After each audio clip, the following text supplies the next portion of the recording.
الحمد لله نحمده ونستعينه ونستغفره ونؤمن به ونتوكل عليه ونعوذ بالله من شرور أنفسنا ومن سيئات أعمالنا من يهده الله فلا مضل له ومن يضلله فلا هادي له ونشهد أن لا إله إلا الله وحده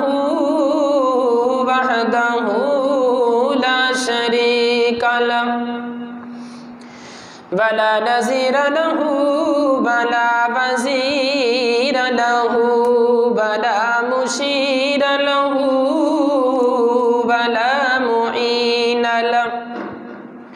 ولا مشير له ولا معين له ولا مثل له ولا مثال له ونشهد أن سيدنا وسندنا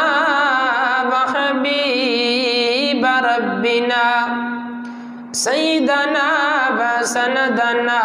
وحبيب ربنا محمدا عبده ورسوله إلى كافة للناس بشيرا ونذيرا وداعيا إلى الله بإذنه وسراجا منيرا وقال الله تبارك وتعالى في كلامه المجيد والفرقان الحميد أما بعد فأعوذ بالله من الشيطان الرجيم بسم الله الرحمن الرحيم إن الله وملائكته يصلون على النبي يا أيها الذين آمنوا صلوا عليه وسلموا تسليما صدق الله العظيم وصدق رسوله النبي الكريم الأمين ونحن على ذلك لمن الشاهدين والشاكرين والحمد لله رب العالمين قال رب اشرح لي صدري ويسر لي أمري واحلل عقدة من لساني يفقه قولي إن الله وملائكته يصلون على النبي يا أيها الذين آمنوا صلوا عليه وسلموا تسليما کوئی زبان خاموش نہ رہے صلاۃ والسلام علیک یا سیدی یا رسول اللہ وعلى آلك وأصحابك يا سيدي يا حبيب الله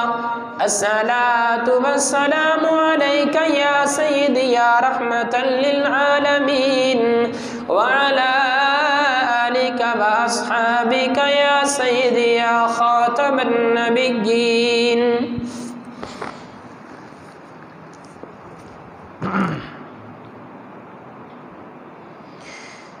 آمینہ دے لال جیا کون ہوئے گا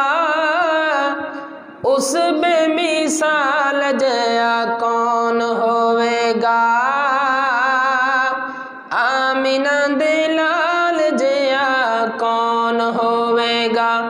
آمینہ دے لال جیا کون ہوئے گا اس بے مثال جیا کون ہوئے گا آمینہ دے لال جیا کون حجر و شجر جنو دیون سلامیاں، حجر و شجر جنو دیون سلامیاں، نوری جس سونے دیاں کرن غلامیاں، نوری جس سونے دیاں کرن غلامیاں، اس با کمال جیا کون ہوئے گا، اس بے مثال جیا کون ہوئے گا۔ میرے ساتھ مل کے پڑھیں، آمینہ دے لال جیا کون ہوئے گا، اس بے مثال جیا کون ہوئے گا، اس بے مثال جیا کون ہوئے گا۔ ہندائے حسین ویسے ہر ہونے حال لوگوں، ہندائے حسین ویسے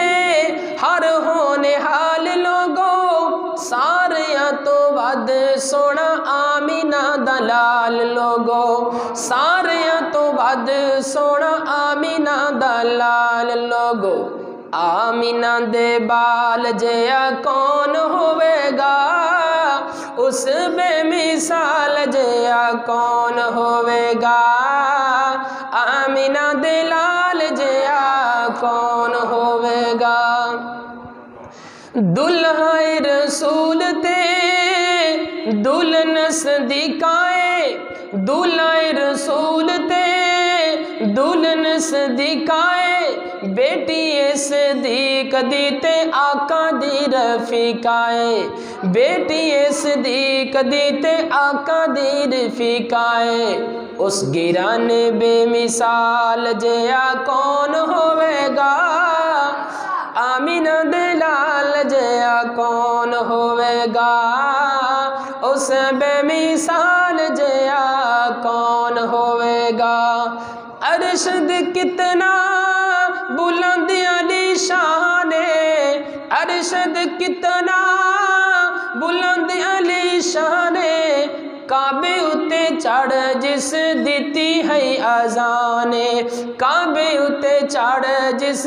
دیتی ہے اذان، حبشی بلال جیا کون ہوئے گا، آمینہ دے لال جیا کون ہوئے گا، اس بے مثال جیا کون ہوئے گا، آمینہ دے لال جیا کون ہوئے گا،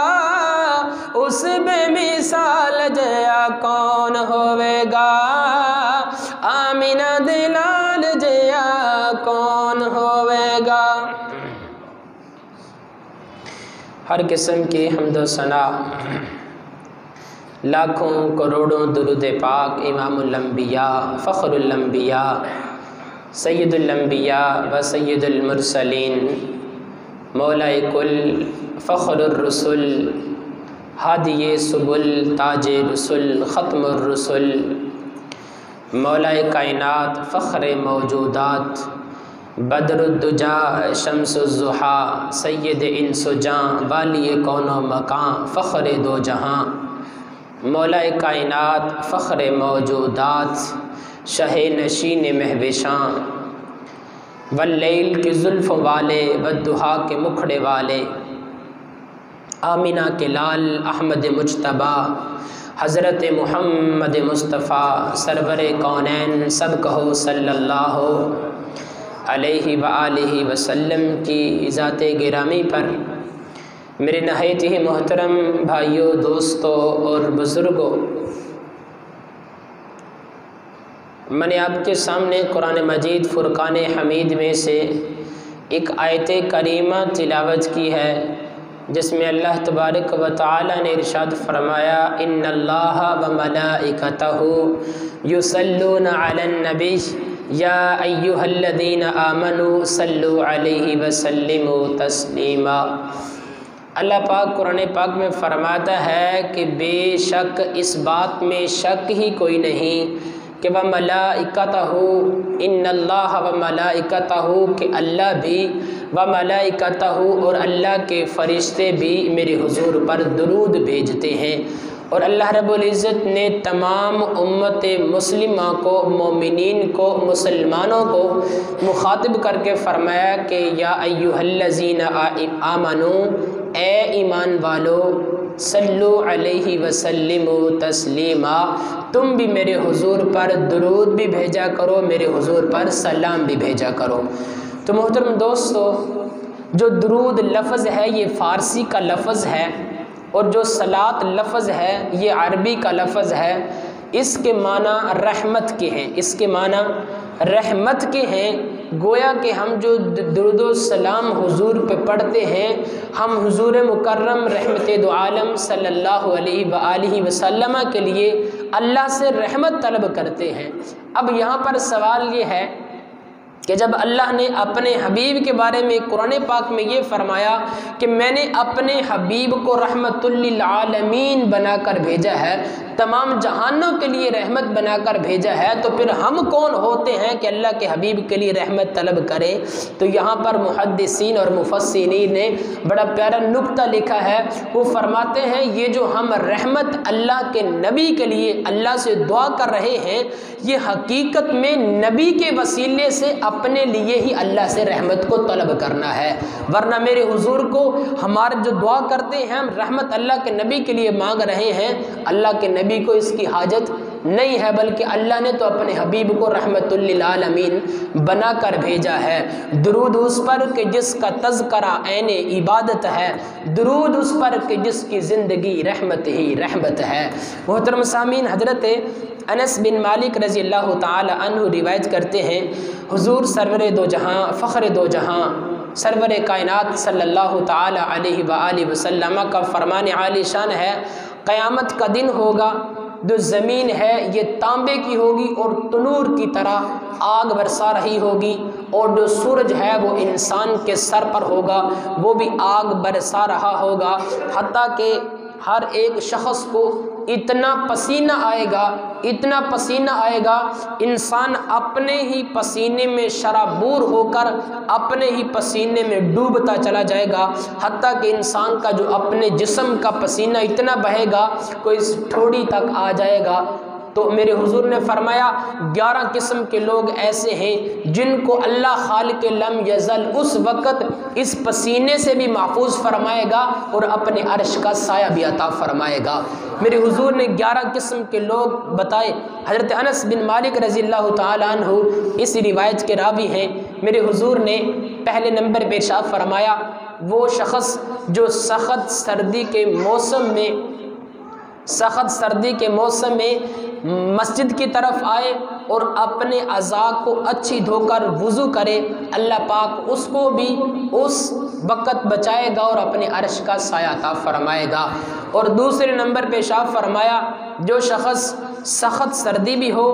آندھی بھی ہو، پھر بارش بھی ہو، تو جو اس حالت میں پیدل چل کر اللہ کے گھر میں آ کر نماز ادا کرے گا، اللہ پاک اس کو بھی اپنے عرش کا سایہ عطا فرمائے گا۔ اور تیسرے نمبر پہ فرمایا جو شخص تہجد کی 12 رکعات پڑھے اور پھر اللہ سے دعا مانگے، اس وقت اللہ کے ہاں دعا قابل قبول ہوتی ہے، تو جو 12 رکعت نماز تہجد ادا کرے اللہ پاک اس کو بھی اپنے عرش کا سایہ عطا فرمائے گا۔ اور چوتھے نمبر پہ ارشاد فرمایا جو شخص یتیموں کے سر پر شفقت کا ہاتھ رکھے، ان کے ساتھ نیکی کرے، تو اللہ پاک اس کو بھی اپنے عرش کا سایہ عطا فرمائے گا۔ اور پھر ارشاد فرمایا کہ جو شخص بیوہ عورتوں کی مدد کرے، ان کا خیال کرے، اللہ پاک ان کو بھی اپنے عرش کا سایہ عطا فرمائے گا۔ پھر فرمایا کہ جو شخص اللہ تعالیٰ کے حقوق پورے طور پر بجا لائے، اللہ پاک ان کو بھی اپنے عرش کا سایہ عطا فرمائے گا۔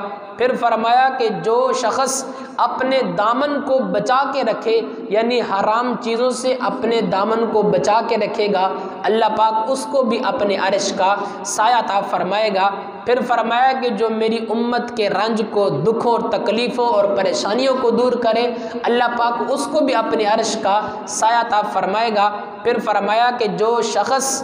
دن رات کلمہ شہادت کا ورد کرتا رہے، اللہ اس کو بھی اپنے عرش کا سایہ عطا فرمائے گا۔ اور پھر فرمایا کہ جو شخص ہر وقت مجھ محمد مصطفیٰ صلی اللہ علیہ وسلم پر درود و سلام کے پھول نچھاور کرے، اللہ پاک اس بندے کو بھی اس وقت اپنے عرش کا سایہ عطا فرمائے گا۔ 11 قسم کے لوگ ہیں جن کے بارے میں میرے حضور نے فرمایا قیامت والے دن ان لوگوں کو پریشانی نہ ہوگی، بلکہ اللہ خالق لم یزل ان تمام لوگوں کو اپنے عرش کا سایہ عطا فرمائے گا۔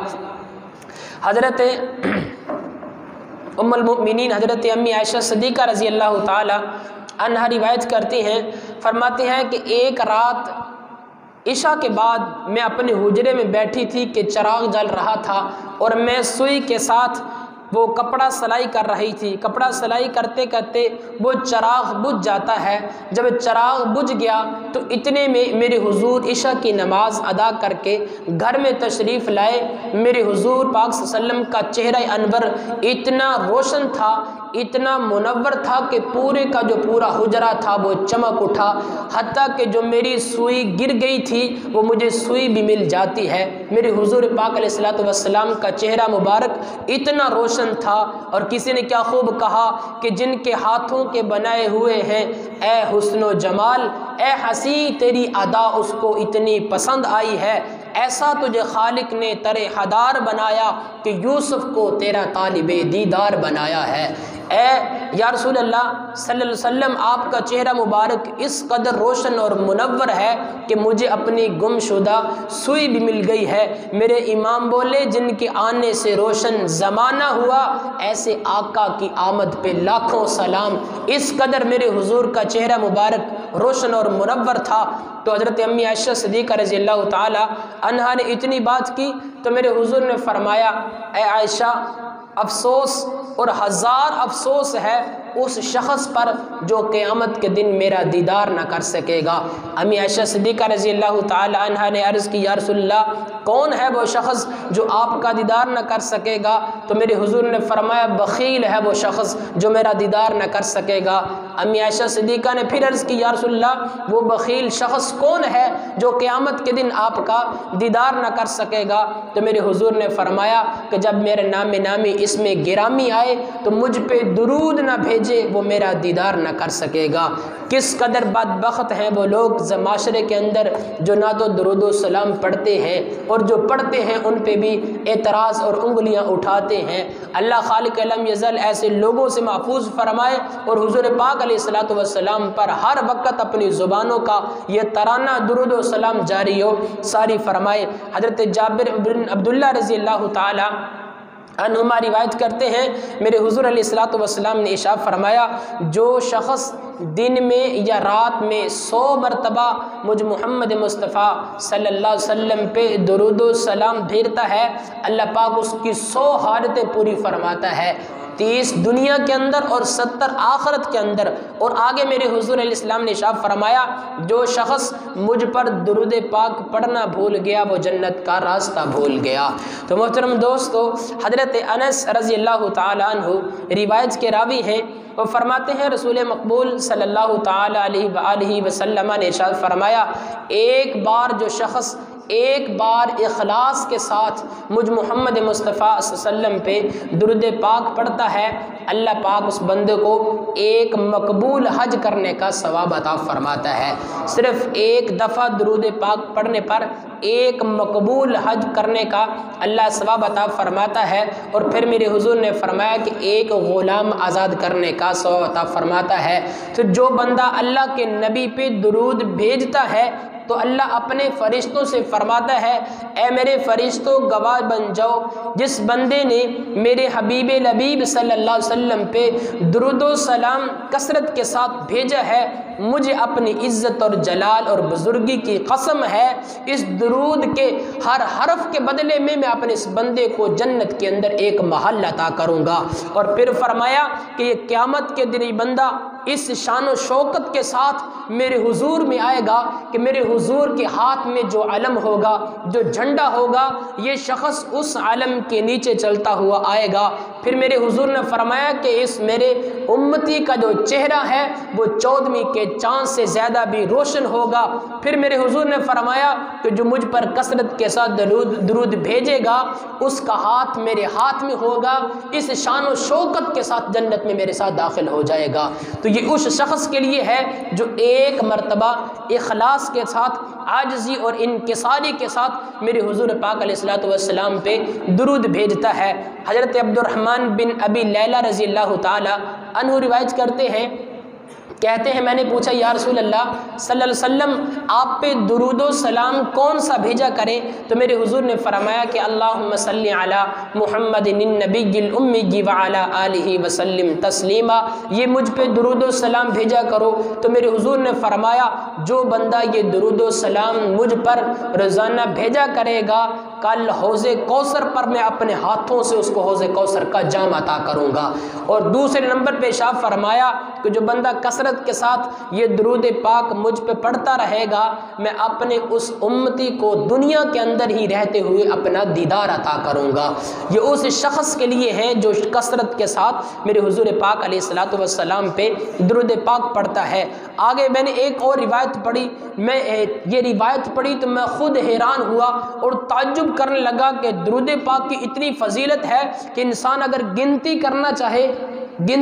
چاہے تو نہیں کر سکتا۔ حضرت عمر بن دینار رضی اللہ تعالی عنہ روایت کرتے ہیں، حضور رحمت دو عالم صلی اللہ تعالی علیہ وآلہ وسلم کا فرمان ہے، جو مومن بندہ اخلاص کے ساتھ، عاجزی انکساری کے ساتھ میرے حضور پر ایک مرتبہ درود پاک پڑھتا ہے تو وہ درود پاک انسان کی زبان سے نکلتے ہوئے تمام روئے زمین پر، خشکی اور تری پر پھیل جاتا ہے۔ مشرق سے لے کے مغرب تک، شمال سے جنوب تک وہ درود پاک پھیل جاتا ہے اور آواز دیتا ہے کہ میں وہ درود شریف ہوں جس کو فلاں بن فلاں بن فلاں فلاں نے فلاں جگہ پر پڑھا ہے، حتیٰ کہ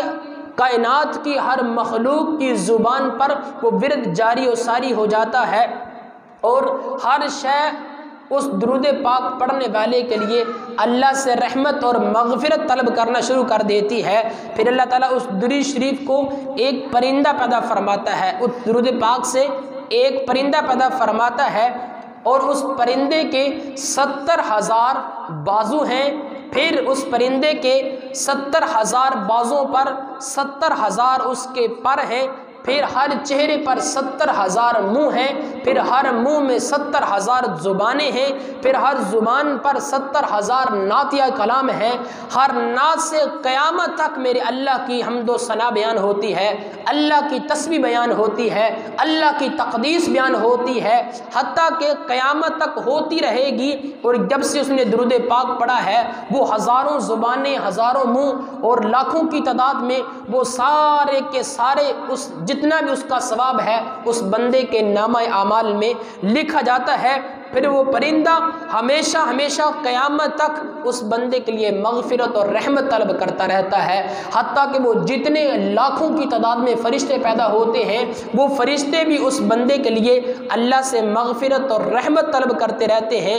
حتیٰ کہ میرے حضور علیہ الصلوۃ والسلام نے ارشاد فرمایا جب اللہ کی کوئی معصوم مخلوق اللہ کے ہاں التجا کرتی ہے تو اللہ پاک ان کی دعا کو رد نہیں کرتا۔ اللہ کے فرشتے معصوم ہیں، میرے حضور نے فرمایا جو فرشتے بندے کے لیے اللہ سے رحمت اور مغفرت کو طلب کرتے ہیں اللہ پاک ان کی دعاؤں کو رد نہیں کرتا بلکہ ان کی دعاؤں کو قبول فرما کر اس بندے کے لیے جنت کا اعلان فرما دیتا ہے۔ اور اسی طرح حضرت حسن بصری رحمۃ اللہ تعالی علیہ اپنے آشیانہ عالیہ پر تشریف فرما ہے، ایک عورت آئی آ کر کہنے لگی اے اللہ کے ولی حضرت حسن بصری رحمۃ اللہ علیہ،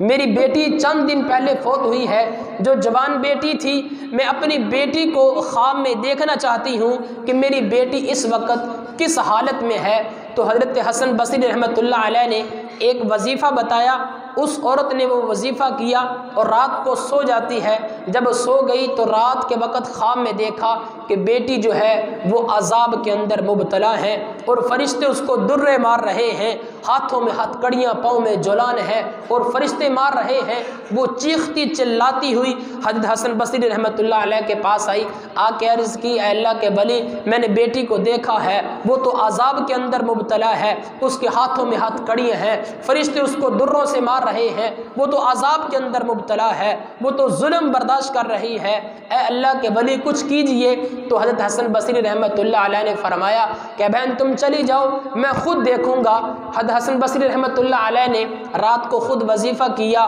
اور سو گئے۔ خواب میں دیکھا کہ وہی جوان لڑکی ایک عالی شان جنت کے اندر محل ہے، اس پر بیٹھی ہوئی ہے اور جنت کی نعمتوں کے مالا مال ہے، جنت کی نعمتیں ہی نعمتیں اس کے پاس ہیں۔ تو حضرت حسن بصری رحمۃ اللہ علیہ نے پوچھا اے بیٹی تیری ماں نے تجھے خواب میں دیکھا، تو عذاب کے اندر مبتلا تھی، فرشتے تجھے دروں سے مار رہے تھے، میں نے تجھے دیکھا کہ تو جنت کے عالی شان محل کے اندر بیٹھی ہوئی ہے، کیا معاملہ ہے؟ تو وہ لڑکی کہتی ہے اے اللہ کے ولی ایک عاشق رسول قبرستان میں آیا، ایک اللہ کا ولی قبرستان میں آیا، اس نے قبرستان کے کونے پر کھڑے ہو کر میرے حضور پر درود و سلام کے گجرے نچھاور کیے ہیں، درود و سلام کے پھول نچھاور کیے ہیں۔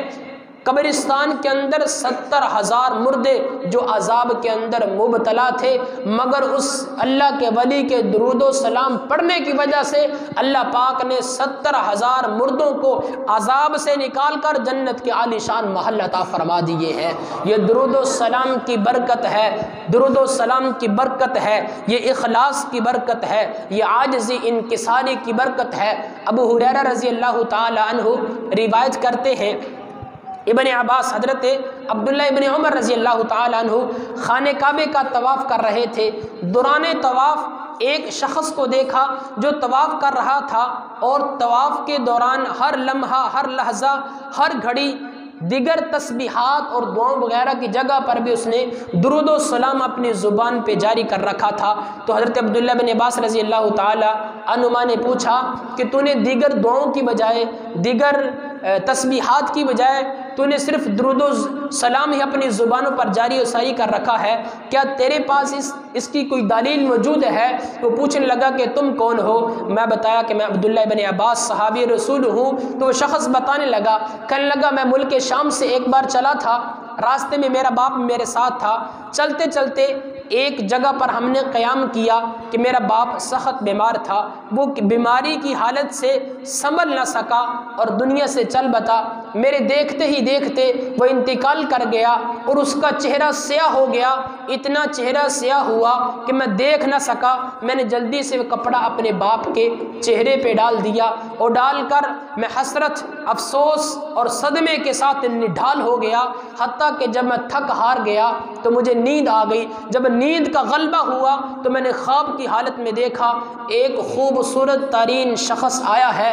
دھیمی چال سے آیا ہے، اس کی چال بھی، ڈھال بھی، اس کا نرالا انداز ہے، خوبصورت اس کی زلفیں ہیں، چہرہ اس کا نکھرا ہوا ہے، خوبصورت اس کا لباس ہے۔ میں خواب کی حالت میں دیکھ رہا ہوں، وہ چلتا چلتا پاس آیا ہے، جب قریب آیا تو میرے باپ کے چہرے سے وہ کپڑا ہٹایا ہے اور اپنے ہاتھ کو میرے باپ کے چہرے پر یوں پھیرا ہے، پھیرتے ہی پھیرتے میں دیکھتا ہوں کہ میرے باپ کا چہرہ منور ہو گیا، روشن ہو گیا۔ تو میری جب خواب سے آنکھ کھلی، جب میری آنکھ کھلی تو میں نے دیکھا کہ میرے باپ کا چہرہ حقیقت میں روشن ہو چکا تھا۔ تو کہتا ہے کہ میں نے خواب کی حالت میں ہی جب اس آنے والے کا جس نے میرے باپ کی دستگیری کی، میرے باپ کے چہرے پہ ہاتھ پھیرا، تو میں نے اس کا دامن پکڑ لیا اور پوچھا کہ آپ کون ہیں؟ تو بتانے والے نے بتایا کہ میں ہی تمہارا نبی محمد مصطفیٰ ہوں صلی اللہ علیہ وسلم۔ میرے حضور نے فرمایا میں وہی ہوں، آمینہ کا لال ہوں، میں وہی ہوں جس پہ قرآن پاک اللہ نے نازل فرمایا ہے